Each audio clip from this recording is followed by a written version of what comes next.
Hello, this is Holly with Holly's Joys, and I'm here today to read a little bit out of my book, The Next 12 Steps by Holly Gorman. It's available on Amazon if you're interested. I think it's like 15 bucks and then whatever shipping agreement you have with Amazon. So, this is chapter 5 and it begins on page 67 and it's boundaries. And I'm just going to read a little bit. Boundaries. Today, I will set a healthy boundary that considers only me and what I want. I need help to set a boundary for my highest good, and I will alter it as I see fit. Chapter 5 Boundaries. I really struggled with my personal pain and extreme discomfort over my loved one's dis-ease of addiction. It wasn't as much about trying to change her actions, although I definitely wanted that to happen. It was about my feeling vulnerable and feeling pressure to participate in the chaos of addiction lifestyle. I was in pain, loads of pain, using pain as a motivator. Of course, we're starting with definitions. Attempting to get on the same page is essential to communication and then toward understanding of ourselves. The definition of pain generally is misery, torment, trouble, physical or mental suffering or distress. Definition of motivator generally is something that provides reason or incentive to change. Pain is a signal or notification that needs addressing or checked into with possibility of making a necessary change. When we experience the exhaustion, resentment, or anxiety that comes from weak or non-existent boundaries, it signals that something needs to shift. Instead of viewing pain as suffering, we can see it as an invitation to act. I mean, wow, right? That is applicable outside the disease of addiction. Like, I'm going through something right now. I think we all are all the time. It's just, it changes and morphs. And, we might have a reprieve for a few hours or a few days, and then something else pops its head, and we're challenged again to grow or sit in it, right? Grow or sit in it. So this one is recognizing when your boundaries are weak or non-existent, and seeing that when you're suffering, that it's an invitation to examine what's happening and decide, am I supposed to change something here?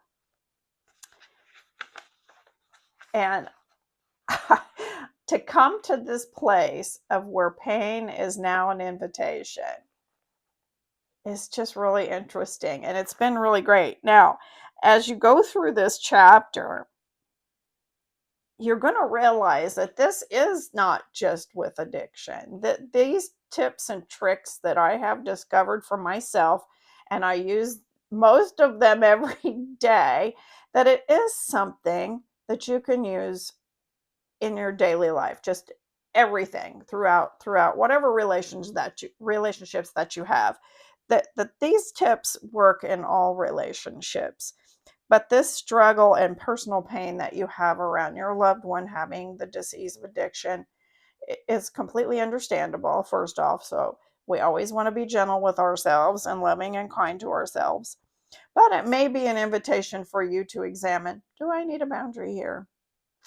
Yeah. So, one of the good boundaries that I have set over the years, and one of the very first ones that I tried to set with my loved one with the disease of addiction, was shutting my phone off at 10 o'clock at night and not re engaging it until I was up and ready to have my day start the next morning. And I'm not saying you should do that, because I don't know what your experience is right now, but my experience was that was a beautiful thing. And we still do it, and it's been we've been doing that boundary, my husband and I've been doing that boundary for 15 years.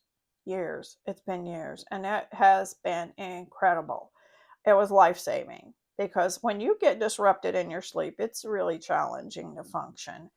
And the disease of addiction is already such a whirlwind of chaos that to have sleep deprivation on top of it is not a good thing. So, anyway, I mean, it may apply to you, it may not, but just go and look at your laboratory of life and say, I'm in pain over this area here. And okay, I am willing to look at the pain and say, this is an indicator I can change something. But what is it? What should I change? And should I set a boundary around it? And do that as a gift to yourself. So, anyway, remember, boundaries are gifts to you. They're not about controlling someone else. They're about just being kind to you and recognizing that you have rights and desires for your life too. And they're just a little protective fence around those things. So, anyway, my name is Holly. Once again, I appreciate you listening. I, uh, I would like for you guys to go to my channel at Holly's Joys on YouTube and subscribe. And I don't know, you're all so supportive and wonderful. I appreciate you. And if you would give me a thumbs up, it makes all the difference in the world. I know there's lots of people who have someone with the disease of addiction in their life. And if you could thumbs me up, it kind of spreads the video out a little bit more and just gets the information out there. And I'm sharing almost everything out of the book. It just one little snippet at a time. I don't want to overwhelm anybody. So anyway, once again, it's on Amazon if you're interested in purchasing, and we'll see you next time. Bye.